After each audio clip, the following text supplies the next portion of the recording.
Tuan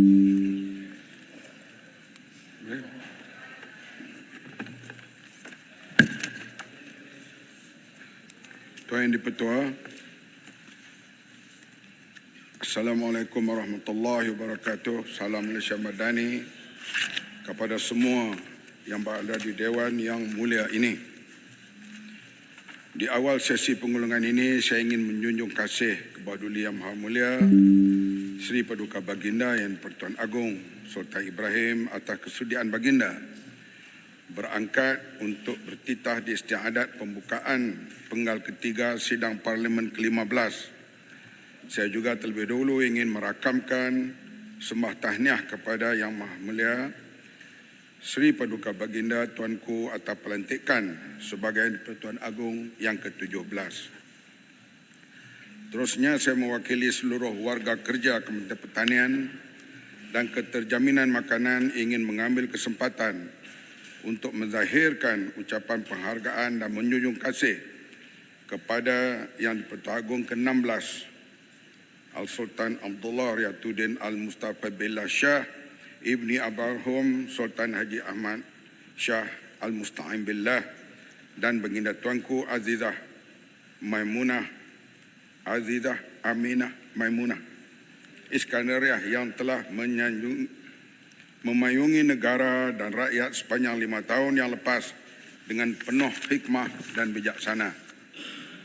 Tuan di-Pertua, saya juga ingin merakamkan ucapan penghargaan kepada 63 orang yang berhormat, ramai sungguh, yang telah membangkitkan isu yang berkait rapat dengan bidang kuasa KPKM sewaktu pembahasan usul menjunjung kasih ke atas titah diraja yang bermula 27 Februari sampai 7 Mac.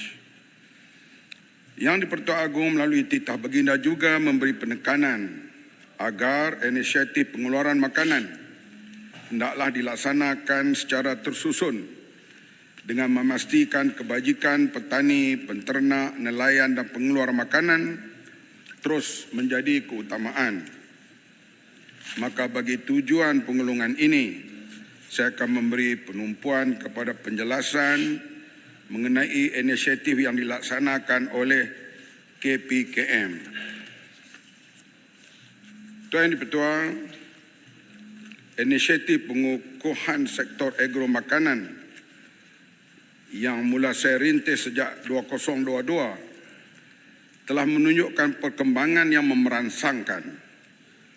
Pencapaian ini boleh diterjemahkan melalui pertumbuhan sektor agro makanan yang lebih kukuh pada 2023 dengan peningkatan 4.3% kepada 181.4 bilion ringgit berbanding 173.9 bilion ringgit pada 2022. Sektor agro makanan memberi sumbangan yang signifikan kepada keluaran negara kasar 11.6%. Pengiraan ini meliputi industri agro makanan di bawah sektor pertanian, pembuatan dan perkhidmatan. Walau bagaimanapun saya menyedari bahawa KPKM masih berhadapan cabaran dalam menyelesaikan isu bekalan makanan yang bukan saja dihadapi oleh negara kita, bahkan di seluruh dunia. Dalam menjelaskan inisiatif meningkatkan pengeluaran padi seperti yang diajukan oleh Yang Berhormat Tenom, Yang Berhormat Merbau, Yang Berhormat Batang Lupa, Yang Berhormat Parit Bunta, Yang Berhormat Keningau, Yang Berhormat Rompen, Yang Berhormat Mas Gading. Pada tahun 2024, KPKM telah memperkenalkan gelombang padi sebagai satu plan tindakan komprehensif yang merangkumi 12 inisiatif berfokus. Yang pertama, memperkenalkan dasar baru insentif benih padi sah yang juga meliputi perluasan di negeri Sabah dan Sarawak. Yang kedua, memulih dan membangunkan kawasan Tanah Jerlus. Yang ketiga, memperkasa pembekalan input pertanian melalui projek rintis pembekalan baja di 4 negeri iaitu Perak, Perlis, Terengganu dan Selangor. Ingat, Perlis dan Terengganu pun kita pilih.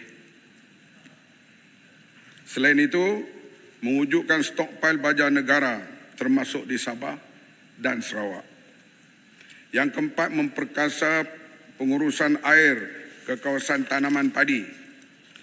Yang kelima, memperluas pelaksanaan program Smart Sawah Berskala Besar yang dipanggil Alas Kincan di kawasan jelapang padi di Pahang, Kelantan, Johor, Kedah, Negeri Sembilan, Sabah dan Sarawak. Kerjasama KPKM dan Kerajaan Negeri Sarawak dalam membuka kawasan baru seluas 25,000 hektar dan rundingan di peringkat kumpulan kerja masih berterusan. Selain itu, KPKM juga akan membuka kawasan baru 25,000 hektar di negeri Sabah. Dalam rundingan saya dengan Premier Sarawak, pandangan-pandangan, saranan-saranan yang diberikan oleh Premier Sarawak amat menggalakkan, iaitu Sarawak sendiri berazam menjelang 2030 mereka insya-Allah akan mampu mengekspor beras. Ini yang diazamkan oleh Kerajaan Negeri Sarawak dan kita memberi sokongan penuh. Yang keenam, memperluas pelaksanaan program 5 kali penanaman dalam 2 musim yang melibatkan seluas 3,000 hektar di kawasan Mada terlebih dahulu. Yang ketujuh, memperkenalkan kaedah pembayaran belian padi secara dalam talian kepada pesawah di seluruh negara. Yang ke-8, mengurangkan kehilangan hasil lepas tuai. Mesin-mesin yang lama kita akan cuba tukar di masa ke semasa kerana ianya banyak berlaku ketirisan. Tirih padi bukan tirih corruption, tirih padi yang berkelimpangan di atas tanah kita kena kurangkan dengan menggunakan mesin baru yang lebih kecil dan lebih ringan. Yang ke-9, membangunkan sistem integrasi maklumat bersepadu. Yang ke-10, membangunkan sistem soil profiling berdasarkan site specific nutrient management yang lengkap bagi kawasan jelapang padi. Yang ke-11, memperkasa penanaman padi bukit dan padi huma di Sabah dan di Sarawak.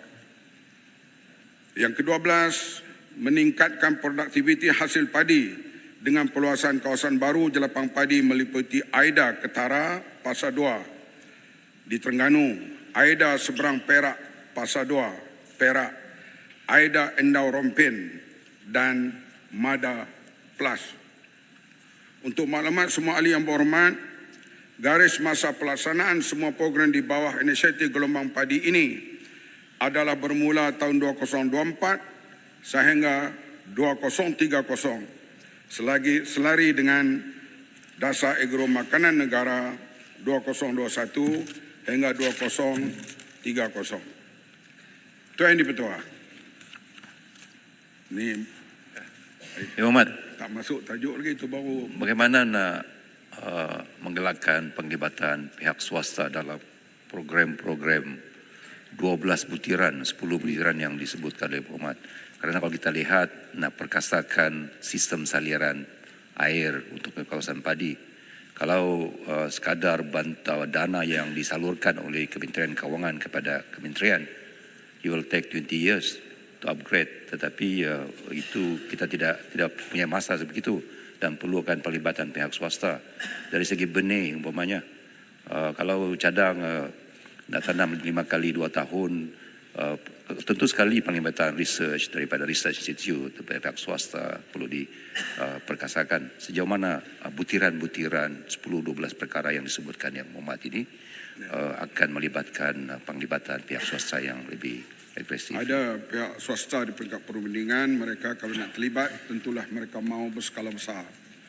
Dan benih-benih padi baru ini kita pihak Mardi sedang masuk juga berbincang dengan rakan-rakan terutama negara ASEAN yang telah berjaya membuat tuai padi yang lebih pendek. Ini dalam usaha kita secara intensif kita lakukan. Menjawab persoalan yang dibangkitkan oleh Umpama Kangar, Sek, Bayan Baru, Jerantut, Kuantan, Bera, KPKM memandang serius berhubung dakwaan bahawa wujudnya kartel dalam industri padi dan beras negara. Industri padi dan beras negara dikawaslia oleh KPKM di bawah Akta Kawaslia Padi dan Beras 1994 Akta 522. Melalui akta ini, pelesenan dan penguatkuasaan merupakan langkah KPKM untuk memastikan ekosistem yang adil di sepanjang rantaian nilai industri padi dan beras negara. Sekiranya terdapat pelanggaran Akta 522 dan peraturan-peraturan di bawahnya oleh pemegang lesen dan permit, KPKM akan membatalkan serta-merta atau bergantung lesen mana-mana pihak. Pada tahun 2023, sebanyak 22 lesen penjualan benih padi sah telah dibatalkan kerana telah melanggar syarat sah lesen. Selain itu, KPKM sedang bekerjasama rapat dengan Suruhanjaya Persaingan Malaysia, MYCC, bagi menyiasat dakwaan tersebut di bawah Akta Persaingan 2010, Akta 712.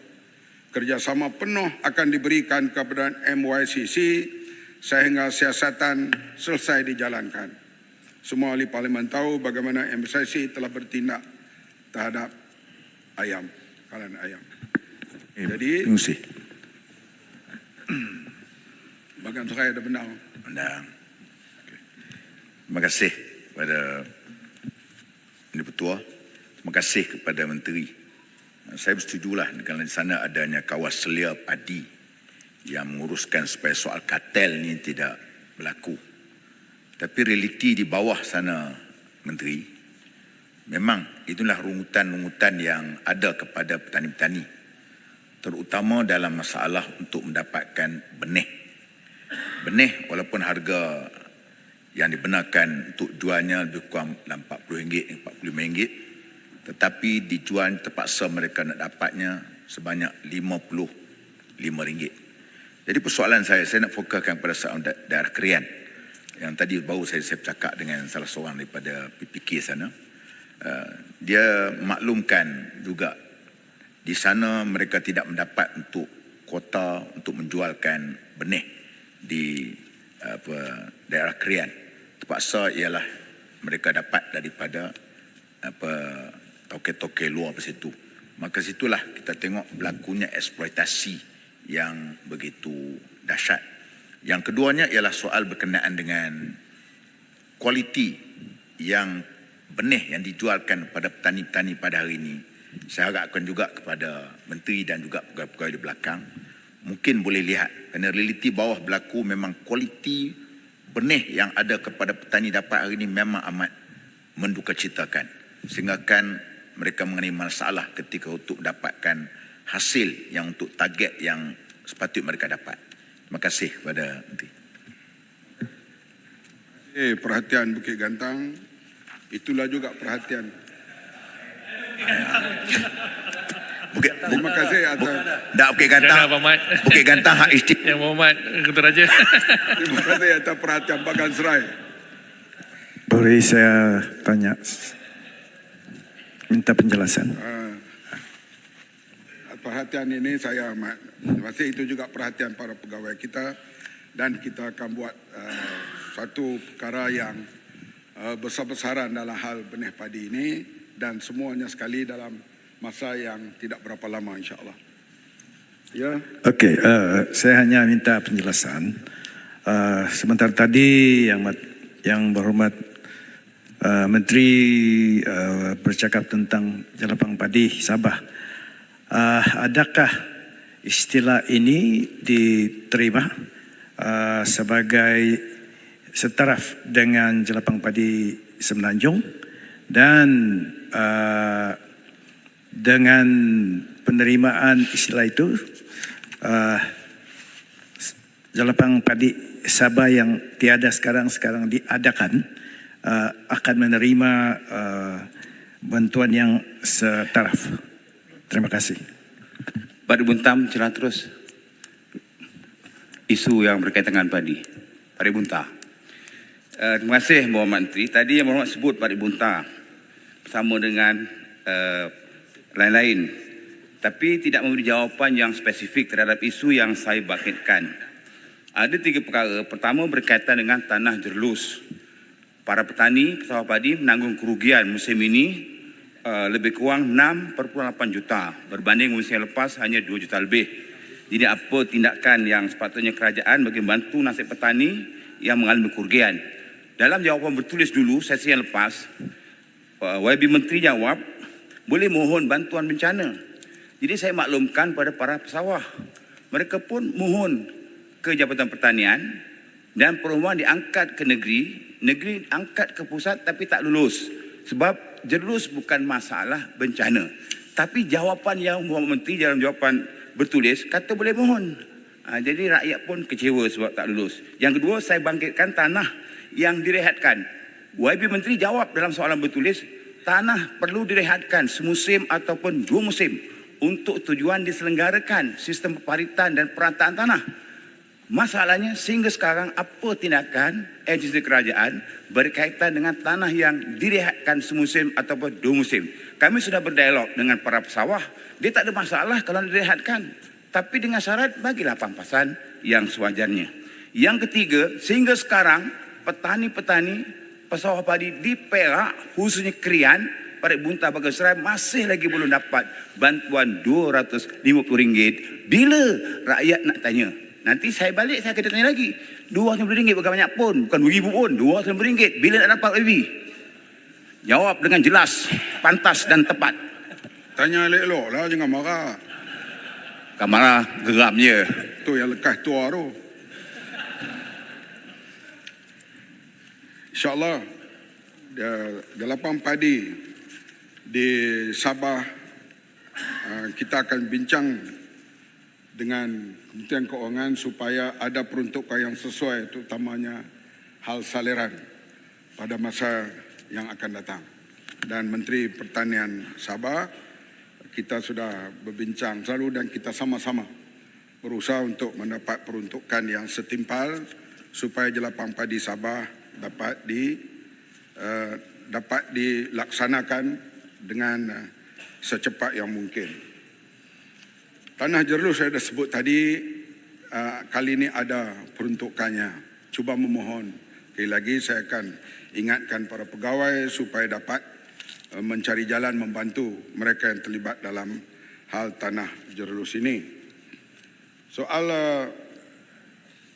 pampasan itu saya akan melihat, kalau tanah itu direhatkan, wang pampasan dan sebagainya, kita akan bincang dan kita akan cuba memberi kelulusan di situ.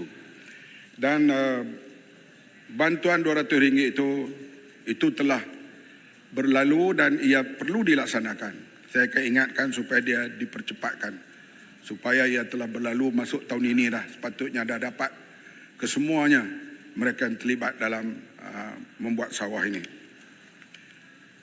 Susulan keputusan mesyuarat khas Majlis Tindakan Sara Hidup Negara (NAKOL) tahun 2024 pada 23 Februari 2024, PKPM sedang melaksanakan kajian dan perbincangan lanjut berhubung industri padi dan beras secara menyeluruh, termasuk cadangan mewujudkan satu harga dan satu grade beras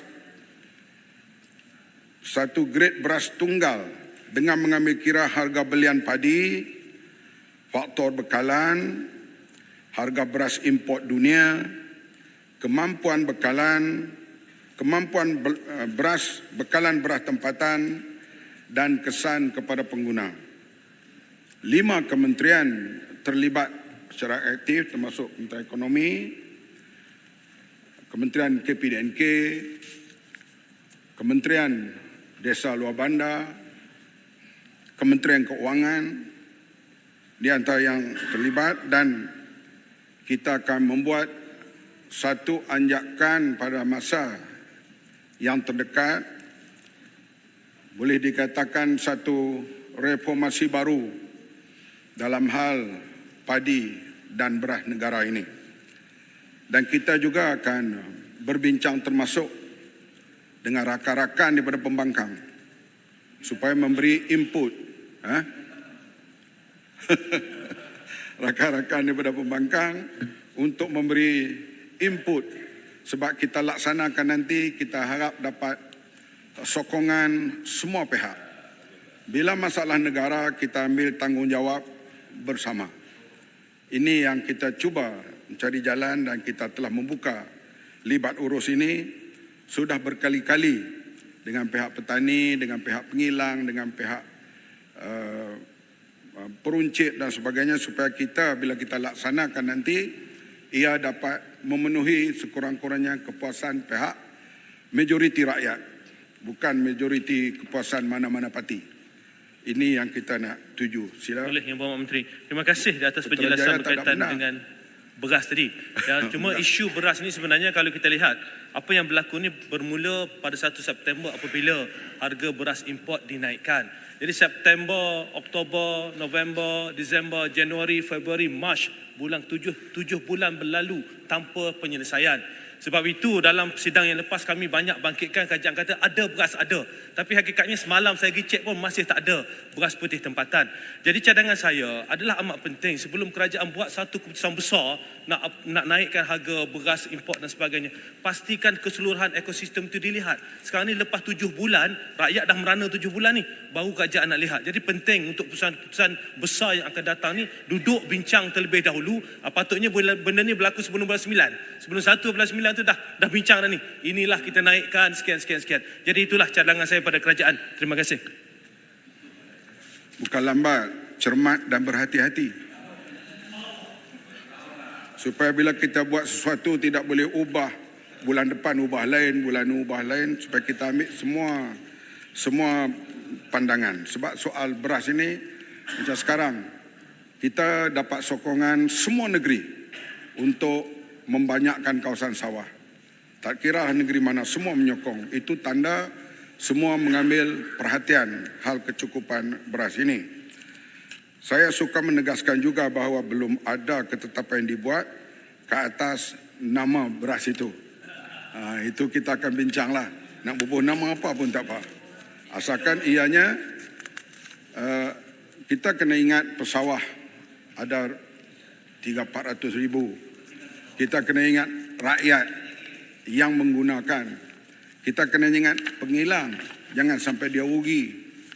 Kita kena ingat peruncit. Jadi semuanya itu kita kena buka perbincangan dan kita buat ketetapan nanti. Barangkali yang terakhir kita buat dulu hal beras 2008, kali ini 2024. Dan dasar ini adakah jitu tak berubah? Mungkin masa akan datang, mungkin berubah mengikut keperluan pada waktu itu. Yang Menteri, Menteri Pertanian. Bila kerajaan bercakap tentang kos sara hidup, Kementerian Pertanian dilihat sebagai kementerian yang kedua. Maknanya bila cakap tentang kos sara hidup, harga mesti rendah. Saya pernah duduk sana, kita yang duduk di kementerian ini merupakan custodian of farmers. Itu merupakan pembela kepada petani, pesawah, pengeluar hasil pertanian. Dia kalau nak kurangkan harga, dia tidak boleh memberi kesan kepada mereka ni. Seperti yang saya katakan bahawa mereka ni juga berhadapan dengan peningkatan kos pengurusan. Baja, racun, benih dan sebagainya semua meningkat. So yang Mohd Menteri kena pertahankan ini. Bukan Menteri Kos Sara Hidup take the lead dalam mengurus kos sara hidup. So kalau nak buat beras satu label beras dan diselaraskan dengan beras import daripada luar, dia walaupun kita nak harga murah tetapi kepentingan petani itu harus dijaga oleh kementerian. Karena kalau tidak kita akan berhadapan dengan kekurangan dan kita akan bergantung kepada import. Kalau kita bergantung import, kita akan berhadapan dengan fluctuation yang lebih tinggi. It is good buka tanah lebih banyak, tanam benih padi yang boleh 3 kali 4 kali setahun. Tapi dasar mesti sesuai yang Mohd Menteri. Kita tidak boleh ada dasar kalau nak menggalakkan penglibatan pihak swasta, tetapi harga beras RM2.60 1 kilo. Tak ada orang nak masuk, pelabur tak akan masuk. They have the option of planting oil palm. planting rubber, koko dan sebagainya daripada tanam padi. Jadi saya setuju keluasan tanah kita mesti diperbesarkan. Sarawak offer 150,000. Sesi yang lalu Kementerian Luar Bandar ini kata nak develop 100,000 hektar tanah, tapi belum nampak. Yang itu kena dipercepatkan, Yang Menteri.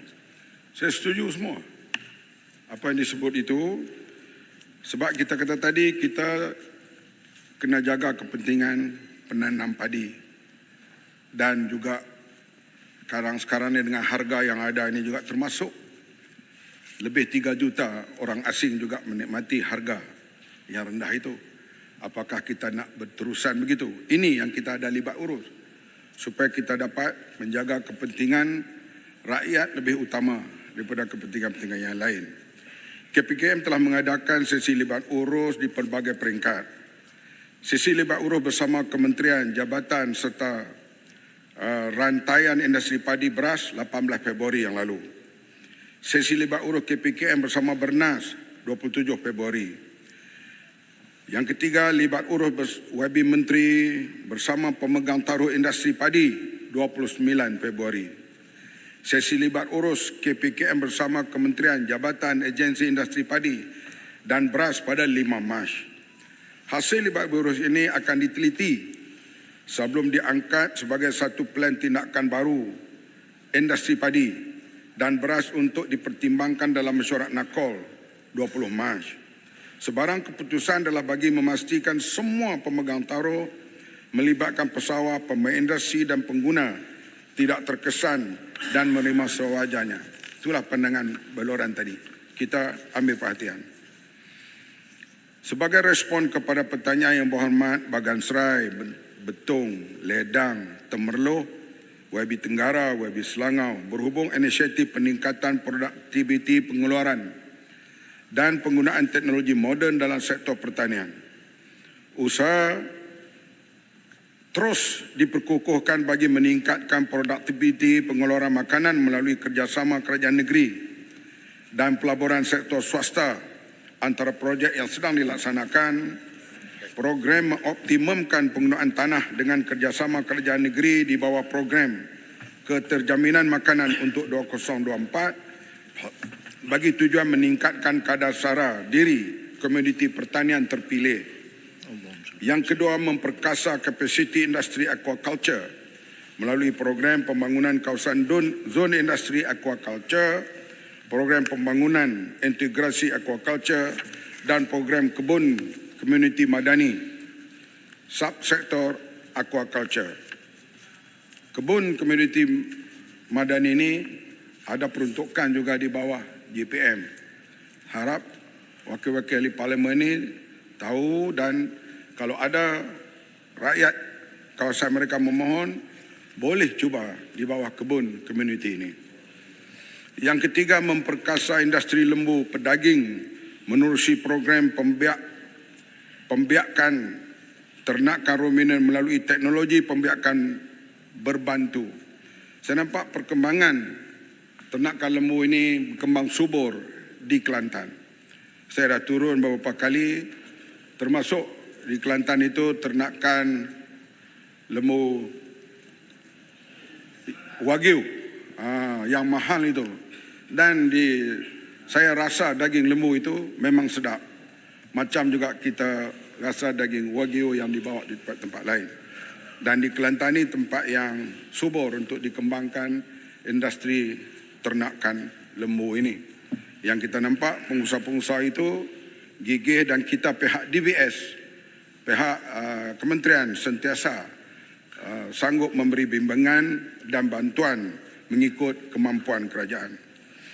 Yang keempat, melaksanakan program pembangunan industri tenusu negara. Ini banyak berkembang di Sabah sekarang ini dan juga di Pahang.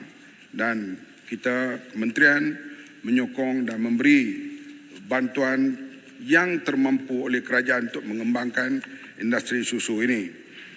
Yang kelima, memperkasa industri benih tempatan melalui wujudnya hub benih dan bakar. Dalam merancangkan pertumbuhan industri kopi, KPKM menggalakkan penglibatan usahawan melalui kolaborasi syarikat swasta sama ada secara ladang kontrak atau rakan strategik pemasaran bagi tujuan meningkatkan mutu hasilan kopi yang memenuhi kualiti pasaran.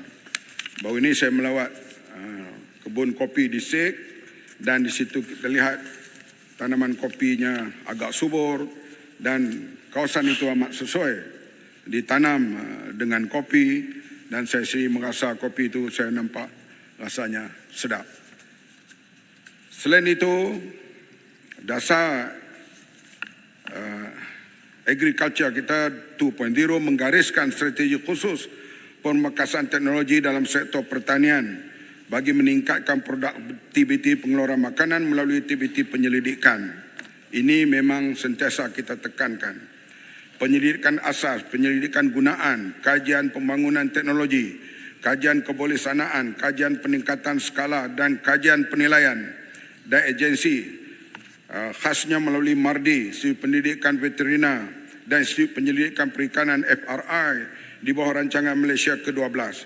Kita tumpu sekarang dan aktifkan semua badan-badan ini untuk memberi khidmat dan sebarang kajian itu diturunkan kepada mereka yang nak menggunakannya. Inisiatif segera ekonomi badani bagi mempergiatkan ekosistem R&D, NC&I yang memberi tumpuan terhadap kajian peningkatan segala teknologi dan inovasi bagi tanaman terpilih, kajian sektor ternakan serta kajian perubahan iklim yang melibatkan peruntukan RM25 juta. Perdana Menteri dalam ucapannya juga menanamkan supaya ada inisiatif untuk membuat urban farming di mana di antara flat dan tanah kosong dan sebagainya di kawasan bandar boleh ditanam sayur-sayuran dan sebagainya dan kerajaan akan berusaha untuk memberi peruntukan ala kadar di tempat yang nak memulakan urban farming ini. Penggunaan teknologi pendigitalan pertanian seperti teknologi moden ini semua dah kita sebut berulang kali.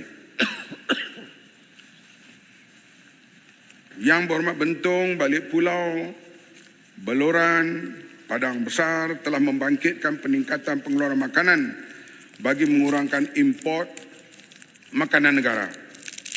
Keterjaminan makanan boleh dipenuhi sama ada melalui pengeluaran tempatan atau sumber import. Sumber import diperlukan kerana terdapat komuniti makanan yang tidak dapat dihasilkan secara domestik secara antaranya disebabkan oleh faktor kesesuaian iklim, tidak ekonomik, kekangan sumber tanah dan tenaga kerja. Jumlah perdagangan aroma makanan bagi tahun 2023 RM125.1 bilion, 46 bilion kita ekspor, kita import 78.7 bilion. Masih jauh lagi beluran daripada keseimbangan ini. KPKM sentiasa komited untuk meningkatkan pengeluaran domestik bagi mengurangkan kebergantungan import makanan. Selain daripada inisiatif bagi industri padi dan beras yang saya nyatakan sebentar tadi, KPKM juga menghasilkan benih bagi penanaman bawang. Ini yang kita usaha secara intensif. Ada 3 benih sekarang ni dan benih itu akan cuba ditanam di Semai, di Perak, Kelantan dan Perlis. Tengok 2 negeri lagi saya pilih, Kelantan dan Perlis. Bagi kita bukan kesesuaian politik, kita lihat kesesuaian tanah. Dan benih ini akan disebarkan sepenuhnya pada 2026 nanti. Tak lama, sekejap saja. Dan kemudian adalah kawasan yang sesuai boleh ditanam dan kita harap 2070 kita dapat menghasilkan 30% bawang Malaysia. BAW1, BAW2, BAW3 ataupun ada benih-benih yang lain yang dikemukakan pada waktu itu. Bawang hanya kecil saja, tapi kita import 1.5 bilion. Bayangkan satu angka yang cukup tinggi. Kalau kita dapat 30% bawang lokal, bawang kecil itu, kita dapat kurangkan import sebegitu banyak. Dalam mengimbangi defisit perdagangan ini, KPKM lebih agresif dalam mengenal pasti produk pertanian bernilai tinggi dan sumber kekayaan baru untuk ekspor. Kita dah dapat ekspor nangka bulat dan durian masih di peringkat perbincangan lagi, dan DOA sedang berunding dengan pihak pentadbiran am Kastam Cina JACC untuk mendapatkan akses pasaran bagi durian segar ke China. Kalau dapat durian segar ini, memang penanam durian kita sedang menanti untuk ekspor durian segar ini ke negeri China. Selain daripada 2 produk buah-buahan yang nyatakan, KPKM telah mengenal pasti produk nenas. Ini kita kena tumpu. Sebab nenas permintaan di luar negara cukup tinggi. Mereka memerlukan lebih kurang 4,000 kontainer sebulan. Kita baru dapat menyediakan 800 saja, Putrajaya. Sedangkan kita amat berpotensi untuk mengeluarkan nenas, dan sebab itulah kita jangka dalam 2024, kita jangka sampai 2026 kita nak ekspor 4,000 kontainer ini untuk pasaran permintaan di luar negara. Sekarang pihak swasta banyak yang datang, pihak pekebun kecil datang, sebab kita ada konsep iaitu sekali tanam 3 kali tuai. Iaitu tuai buah, batang dan daunnya juga boleh dijual, dan dibuat juga benih daripada nenas itu. Apa dipanggil? Pulau nenas itu. Dan boleh dibuat benih. Jadi satu tanam 3 kali tuai. Ini yang sedang diusahakan, dan nampak sambutan daripada swasta, daripada orang ramai cukup hebat sekarang ini. Kita harap kita dapat ekspor sampai ke peringkat 4,000 kontainer dalam masa yang terdekat, maka kita dapat bilion ringgit untuk menyeimbangi import yang begitu tinggi. Selain itu, secara berterusan bagi mengukuhkan luas pasaran global kepada produk keluaran usahawan. Sinergi kerjasama perniagaan bersama syarikat-syarikat rakyat atau diaspora Malaysia di luar negara, Export Management Company bersama usahawan tempatan sentiasa diperkukuh. Antara negara yang disasarkan adalah Amerika Syarikat. Kita ada anak bangsa kita yang duduk di Amerika membuka syarikat di sana dan bekerjasama dengan Fama untuk membawa barang-barang keluaran orang-orang kampung dan juga di kawasan-kawasan pengusaha-pengusaha kecil untuk diekspor ke Amerika melalui syarikat yang mereka tubuhkan di sana. Sehingga Disember 2023, sebanyak 50 produk agro makanan usahawan industri kecil dan sederhana telah berjaya dipasarkan. Di samping itu, 12 syarikat IKS telah berjaya didaftarkan di bawah US Food and Drug Administration bagi pematuhan keperluan standard regulatory Amerika Syarikat. Artinya kita berusaha seruang yang ada, apa saja yang boleh untuk kita dapat eksporkan barang-barang, terutama barang makanan kita yang bermutu, yang diusahakan. Kita nampak barang-barang yang banyak di pasaran antarabangsa ini daripada Thailand. Berdasarkan inisiatif dan program yang dinyatakan, KPKM yakin pengeluaran domestik dalam sektor pertanian dapat dipertingkatkan.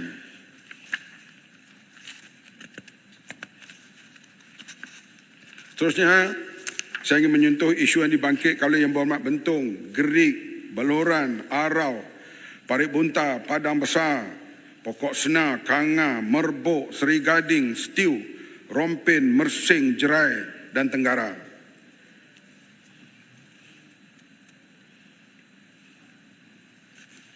Pendekatan PKPM dalam meningkatkan minat rakyat mencuburi sektor pertanian dan agro makanan adalah dengan menggalakkan penyertaan baru dan dengan sebagai peralatan teknologi yang baru dan sebagainya.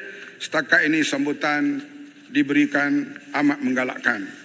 Memberi kesedaran potensi sektor pertanian dan agro makanan dalam menjana sumber pendapatan dan menyediakan latihan kemahiran bagi melahirkan tenaga kerja mahir melalui program latihan kemahiran pertanian, kursus-kursus jangka pendek seperti kursus upskilling dan reskilling yang menawarkan latihan, menawarkan kemudahan pembiayaan dan grant inisiatif dan insentif cukai juga kita adakan.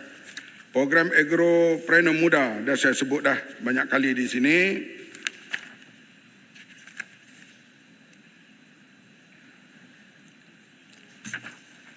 Dan menyediakan pelbagai insentif dan subsidi untuk meningkatkan pendapatan dan produktiviti pertanian, insentif menanam padi, insentif kepada nelayan, insentif ke sektor ternakan, insentif perjanjian jual beli. Minta laluan. Jerai. Yang Hormat Menteri, saya mohonlah aduan daripada rakyat di Jerai, khususnya di pintu Kuala Ruat yang semakin sempit, dan nelayan sering perahu-perahu kapal-kapal untuk ambil ikan ni rosak. Jadi saya ingat saya boleh bawa Perdana Menteri untuk meneruskan projek pelebaran pintu Kuala Ruat, insyaAllah. Ambil perhatian, kalau boleh diikuti dengan satu surat mohonan Menteri, yang kita akan lihat. Tangga Batu. Kita akan hantar pegawai untuk. Yang Berhormat Menteri sikit Tangga Batu. Saya ada timbulkan isu pengairan sawah di Bukit Rambai tapi tak dijawab. Yang kedua, dalam perbahasan lepas saya pun ada hantar surat kepada Menteri untuk dilakukan rem untuk bot nelayan tu untuk kata dah turun. Tapi untuk mendalamkan muara Sungai Lereh tu, bila kita jumpa LKM kata tak ada peruntukan itu. Sedangkan itu penting untuk nelayan keluar masuk. Terima kasih. Terima kasih atas aduan itu. Saya akan melihat dan mengarahkan pegawai untuk Yang Berhormat Menteri, itu. satu lagi. Kuantan. Kuantan. Ya. Saya ada juga membangkitkan Kilang isu. air batu ke? Ya, betul. Terima kasih Menteri. Berkaitan dengan kilang air batu tu, saya sudah mendapat jawapan daripada kementerian. Namun dalam jawapan tersebut seperti tidak menampakkan ada masalah. Namun situasi di tempat yang berlaku tu sebaliknya, terutama bulan 7 hingga bulan 10. Pada masa itu ikan pun banyak, tetapi nelayan untuk ke laut pada masa itu perlu menunggu 10 hari untuk mendapatkan bekalan air batu daripada bulan Julai hingga bulan Oktober lah. Jadi diharapkan dapat perhatian daripada Menteri. Terima kasih. Yang Hormat, Yang Hormat, Air batu itu Yang Mulia, akan ditambah dibuat satu lagi dan insyaAllah saya beri jaminan ianya akan selesai insyaAllah di Kuantan itu. Yang Mulia. Terima kasih. Terima kasih. Rau tak pun tadi. Saya ingat dekat dah penghabisan ni, bagi peluang kami tanya. Kalau Yang Hormat tak boleh, Yang Hormat jawab tulis ya. Yang pertama, apa komen Yang Berhormat tentang beras Madani ni ya? Yang Berhormat yang cadang tu ada kat belakang. Dia cadang beras Madani. Yang Berhormat tak tahu, Perdana Menteri tahu. Saya nak tahu apakah konsep beras Madani Tuan bagi kata putu di sini. Apakah sebenarnya berlaku? Yang kedua Yang Berhormat, saya cadangkan supaya apabila berlaku perbezaan harga beras sekarang ni, saya cadangkan supaya harga padi dinaikkan daripada 1,300 kepada 1,600. Sekarang ni walaupun Yang Berhormat tak naik, kalangan swasta telah beli 1,750. Jadi kalau Yang Hormat naikkan 1,600, swasta akan beli RM2,000. Jadi petani untung Yang Hormat. Terima kasih. Baik. Itulah orang cakap tadi tak ada. Semua kita jawab dah tadi. Tapi kita Ya, Yang Hormat kalau boleh ulang sekali lagi yang terbaiklah ya. Arau. Sebab TikTok senang mengikuti saya sekarang. Arau ni kita kenal lama. Style bercakap, gaya berbahas tak berubah dari dulu sampai sekarang. Yang Hormat Menteri, Ya. saya dimaklumkan tentang satu perintah khas daripada Yang Hormat Menteri terhadap pemantapan tata kelola nafas. Menteri menggunakan kuasa di bawah Akta 109 dan juga 110 untuk menarik balik kuasa nafas itu dan diambil oleh Yang Hormat Menteri. Saya setuju bahawa tata kelola perlu dibuat terhadap nafas dan pertubuhan peladang. Tetapi Akta 109 dan 110 Yang Hormat Menteri, dia tidak meletakkan menteri untuk mengambil alih pengurusan pentadbiran nafas itu di bawah menteri. Ya. Dia tidak memberi kuasa kepada menteri. Kalau kita tengok Akta 110, kuasa yang diberi kepada menteri adalah untuk tentukan keanggotaan LPP dan hala 7 LPP. Akta 109, kuasa menteri tumpu kepada kuasa rayuan sebagai pemberi pengecualian pemakaian Akta 109. Dia tertentu.